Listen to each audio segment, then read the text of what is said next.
اگر آپ جاننا چاہتے ہیں پیسے جمع کیسے کریں اور پیسے سے پیسے بنائیں کیسے اور خود کی مالی حالت کیسے سدھاریں تو اس ویڈیو کو شروع سے آخر تک ضرور دیکھیے گا۔ آج جس کتاب کا ریویو میں کر رہی ہوں وہ یہ سب آپ کو بتائے گی۔ اس کتاب کو پڑھ کر بہت سے لوگوں نے اپنے مالی حالت بدلے اور معاشرے میں اپنے رہن سہن کے معیار کو بلند کیا۔ اس کتاب کا نام دی ریچسٹ مین ان بیبیلون ہے۔ اس کے رائٹر کا نام جارج ایس کیلسن ہے۔ کتاب کے ریویو سے پہلے کتاب کے لکھنے والے کے بارے میں جاننا ضروری ہے تاکہ کتاب حقیقت سے قریب لگے۔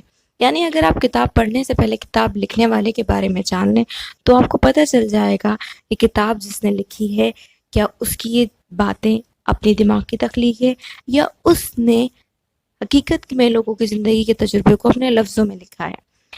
کتاب کے رائٹر کے بارے میں، کتاب کے رائٹر کا پورا نام جارج سیموئل کیلسن ہے۔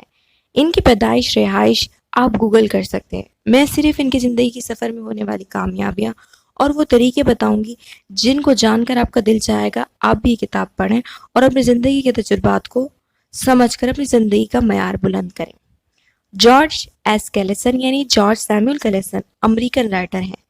انہوں نے اسپینش امریکہ جنگ میں امریکہ کی آرمی کو نیبرسا کی یونیورسٹی میں اپنی خدمات پیش کی۔ وہ ایک کامیاب بزنس مین تھے۔ کیلسن میپ کمپنی کے بانی ہیں۔ جو نقشہ بنانے کی کمپنی کا مالک ہو، اندازہ کر لیں راستوں کا پتہ اس سے بہتر کسی کو نہیں ہو سکتا، اور جسے راستہ پتہ وہی منزل پر پہنچتا۔ 1962 میں انہوں نے اپنی پہلی مشہور پمفلٹ سیریز ایشو کی جو مالی کامیابی یعنی فائنینشل سکسیس کے بارے میں تھی، جس میں بیبیلون کے سبق آموز جن کو پڑھ کر بینکس نے خوب ترقی کی اور آج بھی بینکوں کی تعداد بڑھتی چلی جا رہی ہے۔ خاص کر انشورنس کمپنیز کے لوگ اس کتاب کو بہت اہمیت دیتے ہیں۔ یہ کتاب پیسہ بچانے اور بچے ہوئے پیسوں کو بڑھانے کے بارے میں ہے۔ بینک اور انشورنس کمپنی کا کام بھی یہی ہے، پیسے بچانا اور بچے ہوئے پیسے کو بڑھانا۔ جارج ایس کیلسن نے یہ کتاب عراق کے مشہور شہر بیبیلون کے بارے میں لکھی ہے۔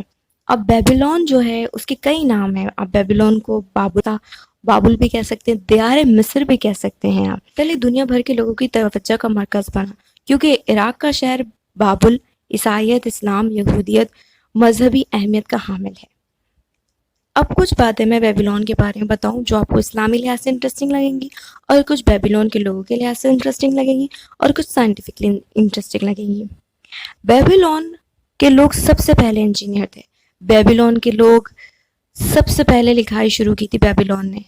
بیبیلون کے لوگ معیشت چلانے کے ماہر تھے، اور بیبیلون کے لوگ مجسمہ سازی، نقاشی، بنائی، سونے کے کام میں ماہر تھے۔ بیبیلونی وہ شہر ہے جو 7 عجوبوں میں سے ایک ہے کیونکہ وہاں ہینگنگ گارڈن ہے۔ یہ تھی کچھ انٹرسٹنگ فیکٹس جو بیبیلون کے بارے میں تھی۔ اب اسلامی لحاظ سے بیبیلون کو جانتے ہیں۔ بیبیلون ہی وہ شہر ہے جہاں نمرود نے ابراہیم علیہ السلام کو آگ میں ڈلوا۔ یونان کا وہ واحد شخص جس نے تاریخ رقم کی، سکندر اعظم، جس نے آدھی دنیا فتح کی، اس کی وفات اسی شہر میں ہوئی۔ تورات کے مطابق حضرت آدم علیہ السلام اسی مصر، دیار مصر میں رہتے تھے، یعنی بیبیلون میں رہتے تھے۔ یہ تو تھے دلچسپ معلومات بیبیلون کے بارے میں یا دیار مصر کے بارے میں یا بابل کے بارے میں۔ اب چلتے ہیں کتاب کی طرف۔ یہ کتاب آپ کو بتائے گی اپنے پرس یا والیٹ کو پیسوں سے تگڑا کیسے کریں، کیسے اپنے اخراجات پر قابو پائیں، پیسے اپنے 2 روپے سے 2000، 2000 سے 2 لاکھ، 2 لاکھ سے 2 کروڑ بنائیں، کیسے اپنے پیسوں کی حفاظت، کیسے اپنے مستقبل کو آنے والی تنگیوں سے پہلے ہی حل نکالنے، کیسے اپنے کمانے کی صلاحیت کو بڑھائیں۔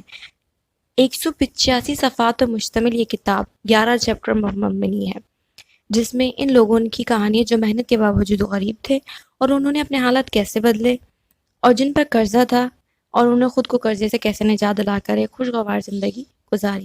یہ سب کس نے کیا اور کیسے کیا، یہ سب اس کتاب میں موجود ہے۔ کتاب کے لکھنے والے نے کہا ہے جیسے سورج ایک ہی جگہ سے روز ویسا نکلتا ہے، اسی طرح کامیاب ہونے کے اصول بھی پرانے نہیں ہوئے۔ آج بھی کامیاب ہونے کے اصول ویسے ہیں جیسے سورج نکلتا ہے۔ پیسے سے ہم زمین پر اپنی تمام خواہشات پوری کر سکتے ہیں۔ محنت کے باوجود غریب تھے، یا جن پر بہت زیادہ قرضے تھے، یا جنہیں پیسہ جمع کرنا نہیں آتا تھا، انہوں نے کیسے اپنے آپ کو اس مصیبت سے، اس غربت سے نجات دلا کر ایک کامیاب زندگی گزاری۔ یہ کتاب اس کے بارے میں بتاتی ہے۔ کتاب کے لکھنے والے نے لکھا ہے کہ جیسے سورج ایک ہی جگہ سے روز نکلتا ہے، ویسے ہی کامیاب ہونے کے اصول ویسے ہی پرانے ہیں جیسے سورج کا نکلنا۔ یہ کہانی ہے بیبیلون کے امیر ترین شخص ارکت کی۔ ارکد وہ شخص تھا جس سے بادشاہ خود ادھار مانگا کرتا تھا پیسے۔ امیر ہونے سے پہلے ارکد ایک انتہائی غریب انسان تھا اور وہ پتھر پر نقاشی کرتا تھا یا لکھتا تھا۔ ایک دن ارکد کے پاس ایک شخص آیا جس کا نام الغمش تھا۔ الغمش نے ارکد سے کہا، میں تمہیں 2 سونے کے سکے دوں گا، تم میرا یہ کام کر دو۔ ارکد نے کہا، میں تمہارا یہ کام کر دوں گا۔ ارکد نے پوری دن رات لگا کے وہ کام پورا کرنے کی کوشش کری، لیکن وہ کام مکمل نہ ہو سکا۔ اگلے دن الغمش جب آیا ارکد کے پاس تو اس نے پوچھا اس کا کام ہو گیا؟ ارکد نے منع کیا۔ الغمش بہت ناراض ہوا۔ ارکد نے کہا کہ وہ اس کا کام جلد کر دے گا اگر وہ اس کو یہ بتا دے کہ وہ دنیا کا امیر ترین شخص کیسے بنا۔ الغمش نے ارکد سے وعدہ کیا کہ اگر وہ اس کا کام کر دے گا تو وہ اسے یہ راز بتا دے گا۔ اگلے دن ارکد نے الغمش کا کام کر دیا اور الغمش نے ارکد کو بتایا کہ اپنی کمائی میں سے خود کو دینا سیکھو۔ ارکد حیران رہ گیا کہ اپنی کمائی تو ہماری خود کی ہے، اس میں سے ہم خود کو کیا دیں؟ اس کو یہ بات سمجھ میں نہیں آئی۔ الغمش ہنسا اور اس نے کہا، دیکھو تم جب بھی کماتے ہو سب سے پہلے تم کسی اور کو دیتے ہو۔ ارکد نے پوچھا، کیسے؟ ہم تو اپنی کمائی خود رکھتے ہیں۔ تو الغمش نے کہا کہ تم جیسے ہی پیسے تمہارے پاس آتے تم کوئی کپڑے خریدتے ہو، جوتے خریدتے ہو، کھانے کی چیزیں خریدتے ہو، گھومنے جاتے ہو، یہ سب کرتے ہو۔ ان سارے پیسوں کو تم دوسروں کو دیتے ہو، کماتے خود ہو لیکن دیتے دوسروں کو۔ اب سے تم نے یہ کرنا ہے کہ اپنی کمائی کا 10% حصہ خود کو دینا ہے، اور یہی کہانی کا پہلا اصول ہے۔ اپنی کمائی اپنے پیسوں میں سے سب سے پہلے خود کو دو۔ 10% تمہارا اپنا ہے۔ اگر تمہارے پاس 10 روپے ہیں تو 1 روپیہ خود کو دو، باقی 9 خرچ کرو۔ تم خود کو 10 سے زیادہ۔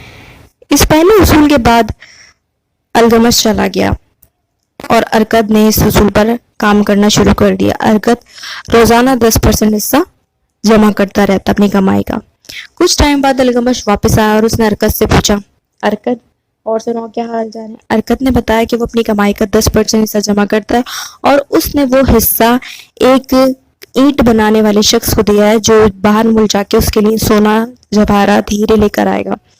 ارکد نے جب یہ بات الغمش کو بتائی تو الغمش کو بہت غصہ اور اس نے کہا کہ تم نے اینٹیں بنانے والے کو سونا لینے کے لیے بھیج دیا، کیا ایک حلوائی ڈاکٹر بن سکتا ہے؟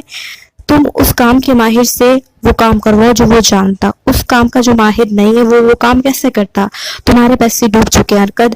اب تم یہ بات نصیحت یاد رکھنا کہ تم جب بھی کسی چیز میں پیسہ لگاؤ تو اس کام کے ماہر کے ساتھ پیسہ لگانا، ایسے ہی پیسہ مت لگانا۔ پھر الغمش چلا جاتا ہے۔ ارکد اس کی بات پر عمل کرتا ہے اور ارکد جو ہے ایک لوہار کہہ لیں، اس میں پیسہ لوہار کو پیسہ دے دیتا ہے جو اس کو کرایہ دیتا رہتا ہے۔ کچھ ٹائم بعد الغمش آتا ہے اور الغمش کہتا ہے کہ اور سناؤ ارکد کیا حال چال ہے؟ تو ارکد کہتا ہے کہ میں نے جو ہے اپنی کمائی کا 10% حصہ جمع کر کے ایک لوہار کو دی جس کے بدلے میں وہ مجھے کرایہ دیتا ہے۔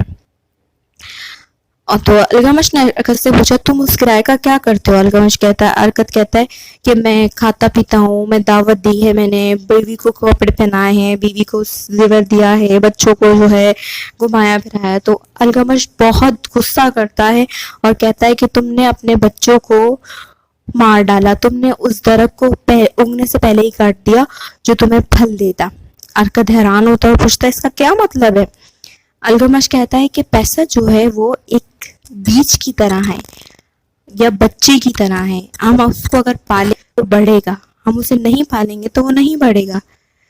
یعنی اگر ہم اپنی آمدنی کو کسی ایسی جگہ پہ لگائیں جس سے وہ منافع میں دگنی ہو تو وہ بالکل ہمارے بچوں جیسی ہے، جو جیسے بچے ہمارے بڑھاپے کا سہارا ہوتے ہیں ایسا پیسہ بھی ہمارے بڑھاپے کا سہارا ہوتا ہے۔ ارکد نے الغمش کی اس بات کو نوٹ کیا اور اس نے اس بات پر دھیان دینا شروع کیا۔ اب ارکد کے اصول کی طرف آتے ہیں جو اس نے سب کو دیے بیبلون کے واسیوں کو۔ اس کا دوسرا اصول یہ تھا، اپنے اخراجات 90% پیسوں سے پورے کرو، اپنی خواہشوں اور ضروریاتوں کو 90% آمدنی میں پورا کرنے کی کوشش کرو۔ کبھی بھی 10% سے زیادہ پیسے نکال کر خواہش پورے کی کوشش نہ کرنا، ورنہ تم وہ بیج خود کھا لو گے۔ خالی پٹوے کو بھرنے کا تیسرا اصول، اپنی دولت کو ضرب دو، یعنی اپنی دولت ایسی جگہ لگاؤ جہاں سے منافع ملے، نہ سے بچے ہوئے پیسے سے پیسے بڑھتا رہے اور انسان کی قسمت بدلتی رہے۔ پیسہ وہ نہیں جو ہم اپنے